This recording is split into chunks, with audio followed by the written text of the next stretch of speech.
And if we're willing to make a change today, the impact on our lives in the long run will be huge. So in summary, be fearful of your current path, more fearful than you are of taking the leap into something new.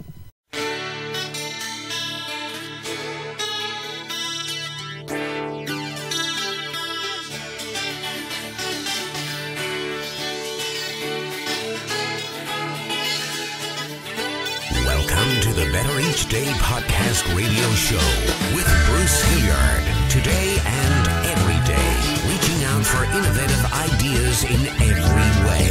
Today's show is brought to you by your future. It comes with a lifetime guarantee. Welcome to you, and a big welcome to our guest, Mike Michalowicz. He's host of the Profit First podcast and author of 4 books. He's a well-qualified advisor of small business startups and common sense bookkeeping strategies. We'll hear a few stories from Mike, and he'll talk a little bit about his books and ideas, followed by some amazing 3-chord songs. Stay tuned. Mike Michalowicz, welcome to the show. Oh, it's such a pleasure to be here. Thanks for having me, Bruce. You're very welcome. I want to talk about, this is interesting, your $3 million venture. What's the story on all of that? Oh, so, I run it today. It is called Profit First Professionals, and it's a membership organization of accountants and bookkeepers. There's 170 members, and they are using Profit First to guide their clients to profitability. And so the name of your podcast is the Profit First Podcast. I listened to some of that. It's very entertaining. You're a humorous, a humorous kind of guy. I like that. It's a little bit like the Morning Zoo radio station. Well, I got a kick out of it. Talk about your books a little bit. One of them has a very interesting title. It was the first one you wrote, The Toilet Paper Entrepreneur. Now, a lot of paper's been used for toilet paper, but I don't know if it's ever been used in a book title before. Tell us about that one. Yeah, and I intentionally did that. I mean, I wanted a title that stands out and is unique and was a little edgy. But the concept is that in business, many times we catch ourselves scant on resources. We don't have enough money or contacts or education or experience. And too many people fail to launch because they think those lack of resources is working against them. And what I explain in the Toilet Paper Entrepreneur, it's in fact the lack of resources that's your biggest advantage because it forces innovation. It ties back to toilet paper. The picture of the cover is when there's 3 sheets there, like no one gives up. We find a way. And that's how business is. We will find ourselves without resources that we think we need, and it's that lack of resources that will bring about innovation. Have you ever heard this? It's kind of on the same track. It deals with toilet paper. A roll of toilet paper is like life. The closer you get to the end, the faster it goes. You haven't heard that? I have not. That's a good one. I believe it to be true. I'm surprised. It's sort of the same concept. That's crazy. That's interesting. You said your mother did the envelope system. Yeah, I wrote about that in my most recent book, which is called Profit First. And what I did in that book and what my mother taught me was exactly that, the envelope system, where we pre-allocate money to its intended purpose. So literally, she worked at a factory down the road. When she would cash in her check, she'd put a portion in the food envelope, a portion in the rent envelope, a portion in the give back to the community envelope.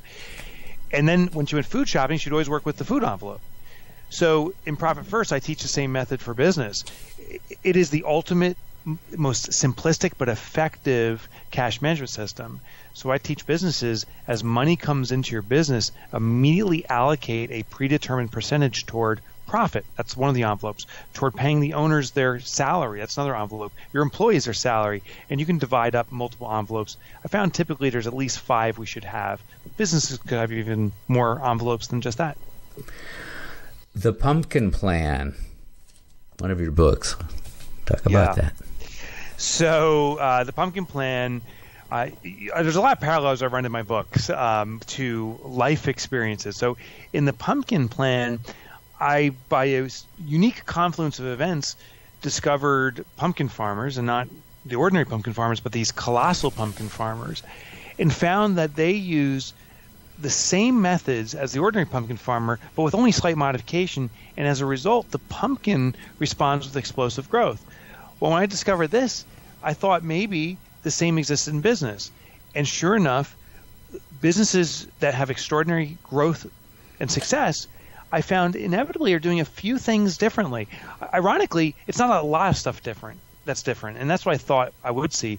But instead, it's just a few different things, and by doing these few things differently, the business organically and healthily explodes in growth. So that's what I teach in that book. Surge was about catching market momentum.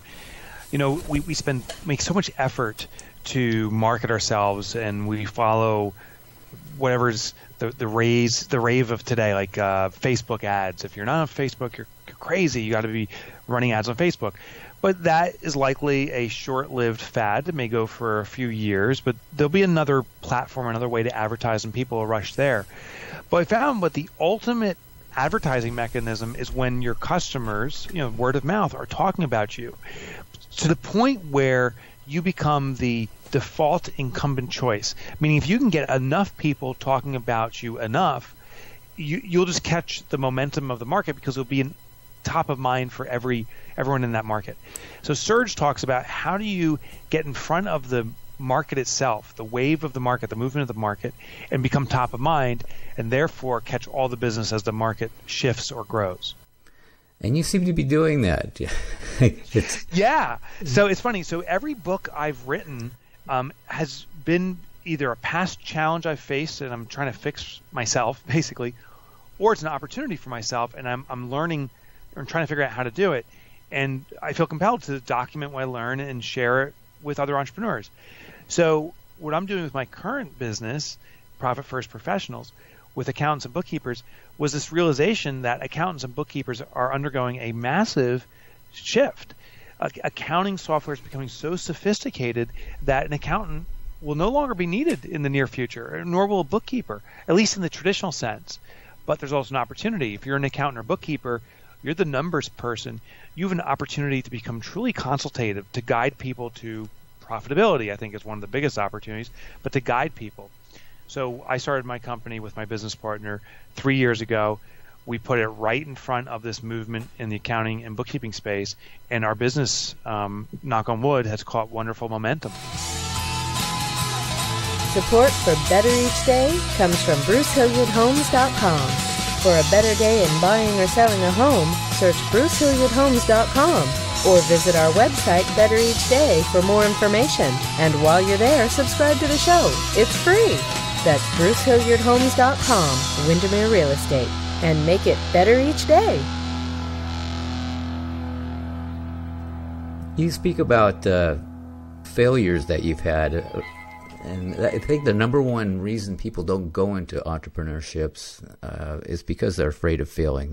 It's just fear, period. Yeah, so failure can absolutely paralyze us. And I do talk a lot about that mindset. I think the biggest thing that we can do is to consider the failure of not doing. If we can make it more fearful of staying put than it is to make a leap, we'll be more successful. And actually, I open up one of the books, The Pumpkin Plan, I open up with a story of the old man in the rusty lawn chair. Kind of touches back to what you're talking about. The second half of life goes faster than the first half. And as we near the end, it starts picking up momentum. So in the opening part of the book, I talk about the elderly guy who's in the rusty lawn chair drinking half a glass of lemonade, looking back at his life. And it's sadly mostly regret. I wish I did this. I should have done that. And what brought him to that point was just repeating the pattern of doing what he's always done. Our growth, our change will only come about if we change. And what I wanted to do in the book was to get people really thinking about the path they're on and how committed they are to staying stuck, to staying and duplicating what they've always been doing. And if we're willing to make a change today, the impact on our lives in the long run will be huge. So in summary, be fearful of your current path, more fearful than you are of taking the leap into something new. You mentioned this kind of topic came out of the, I don't know, sidebar. Are you feeding your business or your ego? Right now, I would argue, I hope, neither anymore. I'm not speaking of you personally, Mike. Just people, I think, get caught up in that template somehow. Oh, yeah, no, I agree. I think many of us, I'll talk from my own vantage point. For me, it was ego in the beginning. I wanted to be rich and famous among my colleagues in my community. I was very ego-driven, and in fact, my second company, I sold it to a Fortune 500, and when I walked out with that big check in hand, I started pounding my chest by getting the cars and the big house and just wasting money. I subsequently lost all my money, by the way, which was the most painful experience of my life, but also what I'm most grateful for, because it got me out of the ego game and got me into building a business for purpose. So I think there's a third thing. Some people build it for ego. From my experience, that's a trap. Others build business because they want to have a foundationally strong business and generate income. But I think the third thing is purpose. My business today, I do what I do because I really want to serve others. And I'm not a martyr here and saying, I'm going to serve others and not have a comfortable lifestyle. I want that too. But my lifestyle is a benefactor of serving purpose as opposed to a primary objective. I want to serve others really well, so extraordinarily well that the money I generate can support my lifestyle, but also can facilitate greater service. So I think purpose is really, really the essence of a successful business, at least for me. Absolutely. So what triggered your change of mindset? Was there an epiphany, just a magic moment there? Or? Yeah, there was. I didn't know it was the magic moment in the moment, but there was. It was losing all my money, and it was the day I had to face it. So I became a self-made millionaire in my early 30s. Ego exploded. I was just totally full of myself, thinking I knew everything. And I blew my money on stupid things like cars and the sabbatical, rented a house out in Hawaii, and my family and I moved out there for a while. All these different things. And then I also became an angel investor and was stepped into a space I had no right to be in. I had no experience, no capability, and started spending money on businesses that were failed from the get-go. It took me about a year and a half to 2 years, and I blew all the money that I had made in selling my businesses. I'd actually had sold 2 at this point. And but I hadn't told my family, and this was the epiphany. I had not told my family anything. I'd been lying by omission, and I actually didn't even emotionally accept it. Logically, I saw my money going away, but emotionally, I thought that one more client would come one day and just it would turn everything around, and it didn't. I hit rock bottom, and rock bottom was February 14th. I'll never forget it. Valentine's Day, 2008. My accountant said, "Mike, you're out of money," and that's the day I had to come home to my family, sobbing, ashamed that every possession we had was gone. We lost it all. I had lost it all. And I even write about this in Profit First. My 9-year-old daughter at the time runs out of the room and runs back in with her piggy bank, and she puts it in front of me and says, "Daddy, I'm going to support our family." And that was just that's a moment that will go with me forever. I will never forget that moment. And that became the turning point. Not in the moment. Like in the moment, I was just devastated. I was proud of her, but just devastated and embarrassed and ashamed of myself. But as I reflected back upon that, as time moved forward, I realized that I needed to really understand how to run a business healthily.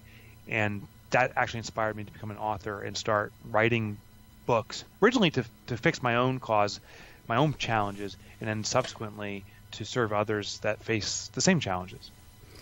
So on a happy note, you play guitar, I understand. Yeah, I do. I got 2 here in the office. What do you play? Well, rock, like just anything that people can sing to. I'm a 3-chord guy. Like, That's all you need. That's all I need. It was funny. My father-in-law is a jazz musician, and there's a joke. They say, what's the difference between a rock musician and a jazz musician? He said, well, a rock musician can play 3 chords in front of 1 million people, and a jazz musician plays 1 million chords in front of 3 people. I like that. Yeah, and if you could get paid by the note, that would be good too. Yeah, oh my God. What kind of music do you listen to?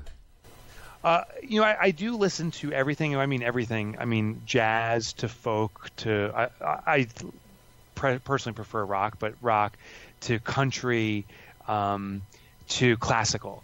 So when I walk in, I have one of those Amazon music players.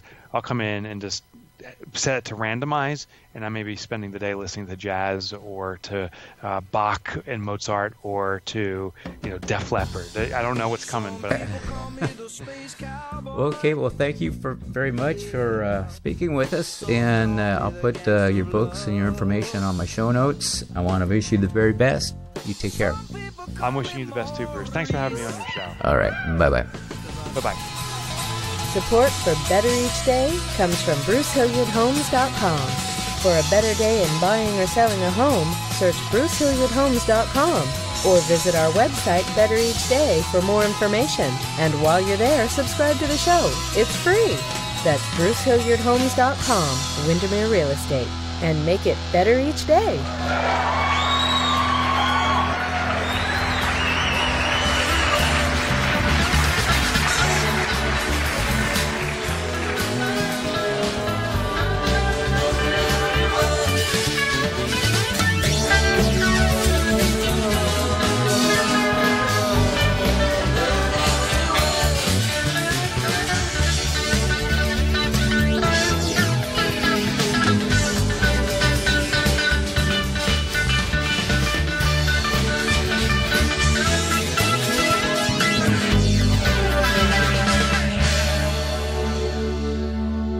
Listening to the Better Each Day podcast radio show with Bruce Hilliard. We'll be back with a new horizon, but until then, honor the future. It comes with a lifetime guarantee.